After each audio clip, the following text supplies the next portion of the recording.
गुरुजी का यहाँ भी पेट नहीं भरा, हिंदी पर भी नहीं। अब गुरुजी जीएस के बारे में भी बताते कि कैसे पढ़ानी चाहिए।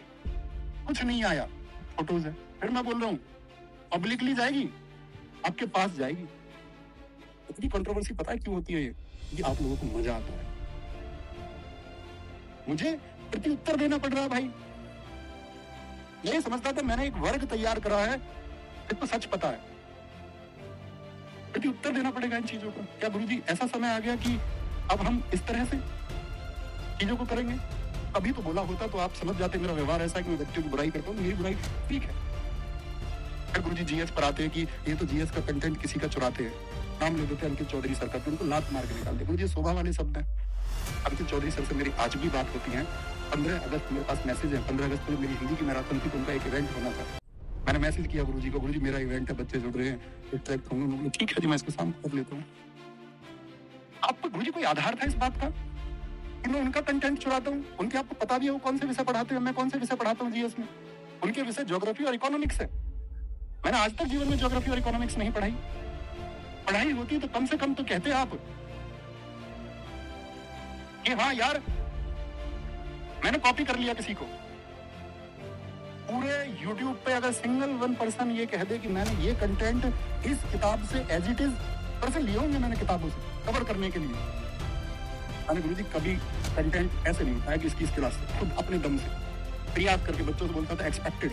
पेपर तो नहीं बना था गुरुजी ने। क्या एक ही परीक्षा भारत में हुई है? ईडी के टॉपर्स क्या कह रहे हैं? कहाँ से जीएस उन्होंने पढ़ी? टीपीओ के बच्चे क्या कहते हैं? सीजीएल के बच्चे क्या कहते हैं? मुझे एक बार जाना तो होता, ग्राउंड सच्चाई क्या है, आतंक को उतर के तो देखते, रिजल्ट का वेट तो करते। मुझे मेरी एक बात चलाती है, आदमी गर्दन पकड़ने खड़ा, मुझे नहीं ऐसा आदमी। पहली शिफ्ट के एनालिसिस में मैंने बोला बच्चों को गर्दन पकड़ के दिखाओ लाइब्रेरी में। आप गुरुजी लाइब्रेरी में तो नहीं रहते, सीधी सी बात है, आपको संबोधित नहीं कर रहा था, गुरुजी ने कुछ संबोधित नहीं कर रहा था, मैं बच्चों को कह रहा था कि आप भ्रमित कितना होते हैं। मैंने आपका निजी नंबर खोजने की बहुत प्रयास किए, मेरे पास मैसेज है, मेरे पास सब है, मेरे पास नंबर नहीं है, मेरे पास नंबर नहीं है। गुरुजी का यहाँ भी पेट नहीं भरता। गुरुजी कहते हैं लोग व्यापारी हैं, शिक्षा को इन्होंने धंधा बना दिया है। तुम सारे मेरे सामने हो गुरुजी, मैं अगर हिंदी का कोर्स लॉन्च करता ना तो उसको लाखों बच्चे लेते, ये मेरा आत्मविश्वास है। लाखों बच्चे मैं नहीं लेके आया। मैंने बच्चों से बोला, यूट्यूब पे दम दिया इस बात के लिए कि मैं पेड कोर्स नहीं लेके आऊंगा अपना हिंदी का। कोई कई सालों से डिमांड है, नहीं लेके आया। बच्चों ने मुझसे बोला गुरुजी मैं जीएस का कोर्स लेके आऊँ ना, उसको लाखों बच्चे लेंगे। मैंने बच्चों से क्या बोला, नहीं मैं जीएस को फ्री ऑफ कॉस्ट यूट्यूब पे कराऊंगा। और मैं आज फिर कह देता हूँ इस बात को, पहले तो बोला ये नहीं लेके आऊंगा मैं पेड कोर्स। हम व्यापारी हैं गुरुजी। हमने जब पढ़ाना शुरू किया तो हजारों रुपए के कोर्सेस मार्केट में आते थे, 2000, 3000, 4000, 5000, 6000, 8000। हम 500 से 1000 के बीच में कोर्स ले आए तो मिर्ची लग गई सबको।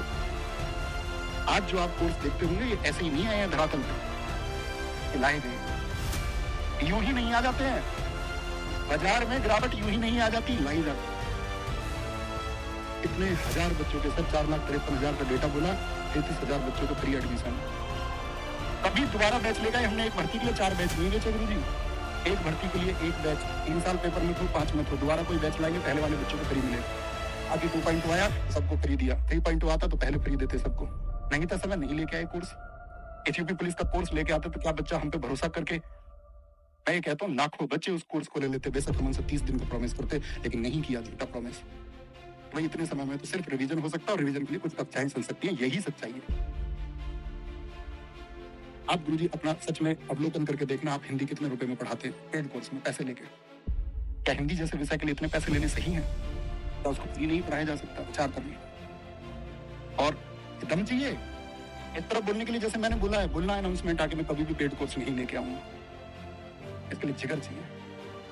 या बाकी जीएस जितने भी लोग पढ़ाते हो उनसे एक बार यूट्यूब पे बच्चों के सामने स्टेटमेंट दिलवाना कि मैं जीएस का कोर्स कभी नहीं लेके आऊंगा। अब से एक आदमी कुछ अनोखा करने चला है तो उसकी टांग खींची जाएंगी। गुरुजी यहाँ भी नहीं रखते, गुरुजी तो जातिवाद पे टिप्पणी करते हैं। क्या गुरुजी जातिवाद बच्चों को सिखाना सही है? अभी नहीं सिखाया सर। अच्छा में 1 घंटे पढ़ा के 15 सेकंड शायरी तो बोल दी होगी, 1 मिनट नैतिकता तो सिखा दी होगी कि दूसरे से ईर्ष्या नहीं करनी सिखा दिया होगा। लेकिन गुरुजी इतना गंदा माहौल बनाने की क्या सच में जरूरत है? आप कहते हैं मैं इतने वर्षों से पढ़ा रहा हूँ, तो सच में सर क्या आप इसका अवलोकन तो करते? आप एक बार मेरे कंधे पर हाथ रखी तो बोल दी होगी, 1 मिनट नैतिकता तो सिखा दी होगी कि दूसरे से ईर्ष्या नहीं करनी सिखा दिया होगा। लेकिन गुरुजी इतना गंदा माहौल बनाने की क्या सच में जरूरत थी? आप कहते हैं मैं इतने वर्षों से पढ़ा रहा हूँ, सच में सर क्या इसकी जरूरत थी? आप इसका अवलोकन तो करते। आप एक बार मेरे कंधे पे हाथ तो मार के देखते, मेरे छोटे भाई यहाँ पर कमियां हैं, मैं ये चाहता हूँ ये सुधरनी चाहिए। क्या उसके लिए इतनी नकारात्मक इमेज बनाने की सर जरूरत थी? मेरी नैतिकता पर प्रश्न उठाने की जरूरत थी? मुझ पर मुकदमे रहे हैं सर, सुने तो होते मेरी वीडियो, मैंने अपनी लाइफ बताई बच्चों को कि कैसे जब आप सफल हो रहे होते हैं तो ये दुनिया आपको असफलता की तरफ कैसे खींचती है। आपने मुझे 8 साल पुराना वक्त याद दिलाया है। मैं एक बहुत सफल विद्यार्थी हुआ करता था। मेरे डॉक्यूमेंट्स आप पब्लिश कर देना। मेरे स्कूल के प्राध्यापकों से, मेरे अध्यापकों से आप मिल के आना एक बार, समय निकाल के। अपने कॉलेज तक मैरिट का स्टूडेंट रहा हूँ। मुझसे मेरे सपने छीने गए।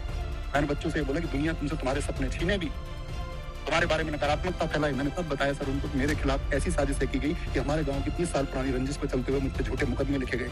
लेकिन प्रूफ सर दिखाने को तैयार हूँ। माननीय कोर्ट ने उन सब पर फाइनल रिपोर्ट लगाई है, FR लगाई है कि तुम निर्दोष हो।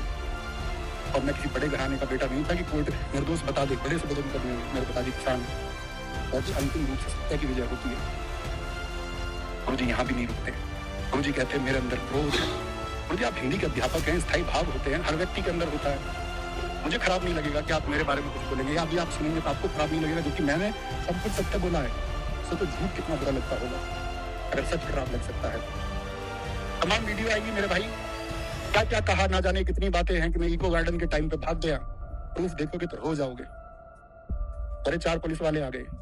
सिकंदराबाद, लालपुर तिराहा, जिला बुलंदशहर, उत्तर प्रदेश में 10 PAC की गाड़ियां थी। सुबह से बच्चों की गिरफ्तारी शुरू हुई। मेरा पूरा गांव सीज था। मेरे पास वीडियो है, ऐसे ही नहीं हवाई बातें। मेरे गांव के बच्चे ने, सचिन ने, मेरे पास व्हाट्सएप पे है अभी भी। मेरे पिताजी के साथ में उन्होंने कितना गंदा बोला। महिला पुलिस, मेरी बहन को अलग बंद कर लिया गया। डिटेन रही वो 4 दिन। किसी के घर पे कोई डिटेन रहा हो तो मुझे बताओ। मेरे पिताजी डिटेन रहे हैं अलग, मेरी माँ डिटेन रही है अलग। अलग लोग कहते थे लोग उन्हें नहीं फोन नहीं देंगे। आप अगर मैं ऑडियो भी रिलीज कर दूंगा ना, तुम्हें शर्म आएगी। मेरे पिताजी कह रहे ठीक है जी, जो आपको करना वो कर लो। वो उनको धमका रहे हैं। असली बेटा होता ना तो कोई कहता मेरे लिए मेरे बाप की इज्जत पहले है, बाकी दुनियादारी की। लेकिन नहीं किया ना, सच के लिए खड़ा होना था। गुरुजी कह रहे मैं भाग गया। सब तुमने नहीं देखा यार, मैं कहाँ भाग गया था। योजनाएं होती है, सब लोगों से मिलकर योजनाएं बनाई। तो मतलब कुछ भी निराधार कुछ भी कह दोगे गुरुजी। मेरे भाई मेरा आपसे संबोधन सिर्फ इतना है कि कभी भी कोई किसी के बारे में हेट फैलाने का प्रयास करे, आप उसमें रुचि मत करो प्लीज। आप विरोध करो। आप बोलो हम पढ़ने के लिए आते हैं क्लासेस में, कंट्रोवर्सी के लिए नहीं आते। जिस दिन तुम आवाज बन जाओगे ना, जिस दिन तुम लोगों से ये कहने लग जाओगे ना सही पक्ष को, और यार क्या इसी बात के लिए तुमको पढ़ाया था? ये 4 दिन जो लड़के पढ़े नहीं, जो गागर में सागर में से पेपर बनाने वाले थे, ये बोलेंगे और तुम अपना एक सकारात्मक पक्ष भी नहीं रख सकते? सकारात्मक पक्ष रखने की शक्ति भी नहीं रही तो कुछ कंट्रोवर्सी ही ना होती। क्योंकि जो सफल है उसको मतलब नहीं। गुरुजी रिजल्ट का वेट करो, जितना भी समय लगेगा। दुनिया में खूब फेल होगा मेरिट का, ये वो, मेरी तरफ से कोई स्टेटमेंट नहीं आएगा। आपकी तरफ से जर्नल की मेरिट 135 लगाई गई है। जो भी हो सत्य हो सकता है, मैं तो पहले भी कह चुका इस बात को। बच्चे अब तक दुखी रहते हैं। सफल भी कोई हो रहा होगा ना, 23-24 में बच्चों को क्या बोला गया, पेपर आसान आ रहा है, इतना आ रहा है, उतना आ रहा है, ये कर दो वो कर दो। 25 वालों ने क्या सोचा, यार सब तो 130 करके आ रहे हैं, मेरे तो 100% ठीक बन रहे हैं, मेरे तो 105 बन रहे हैं, मेरे तो 110 बन रहे हैं, यार मेरा तो सिलेक्शन नहीं होगा। गुरुजी मैंने तुक्के की वीडियो नहीं बनाई कभी। आप हर एग्जाम से पहले जो तुक्के की वीडियो बनाते हैं ना, तुक्का ऐसे लगाए। एक अध्यापक का सर मैं क्या ही बोलूं, आप कहेंगे मेरा इतना अनुभव है, अनुभव से कुछ नहीं हुआ। बस बेशक जब से पृथ्वी बनी हो आप सबक से पढ़ा रहे हो, उससे सुधार नहीं होता सर। 1000 गलती मुझ में हो सकती है, मैं प्रश्नों के उत्तर गलत बता सकता हूँ, लेकिन सर मैं किसी और पे छीटा कसी तो नहीं करता। मेरी गलती होती है वो मान लेता हूँ। किसी से भी गलती हो सकती है, किसी से भी गलती हो सकती है। इस दुनिया में सर्वोत्तम कोई नहीं है, लेकिन सर सर्वोत्तम इस बात से नहीं हो जाते कि दूसरे के ऊपर कीचड़ उछाली जाए तो हम सर्वोत्तम हो जाएंगे। इस तरह नहीं हो जाता सर। और ये संबोधन मेरा सर के अलावा आप लोगों से भी है कि अगर आप रुचि नहीं लेंगे तो कोई मतलब नहीं है। मैं आज के बाद मैं अपना स्टेटमेंट दे रहा हूं अपने जीवन में। मैं आज भी नहीं कि मैंने किसी पर टिप्पणी कंटेंट को लेके, मैंने सिर्फ अपना पक्ष रखा है। क्योंकि मुझ पे प्रश्न लगाए गए और मुझको कटघरे में जो खड़ा किया गया है, तो मैं अपना उत्तर देने के लिए तो बाध्य था, या मैं अपना पक्ष भी न रखता? क्या मैंने अपना पक्ष रख करके गलत किया? मैंने प्रश्न तो नहीं लाया ना किसी के ऊपर, मैंने प्रत्युत्तर दिया है। मेरे ऊपर जो प्रश्न छुटे हैं, इनके उत्तर ये है।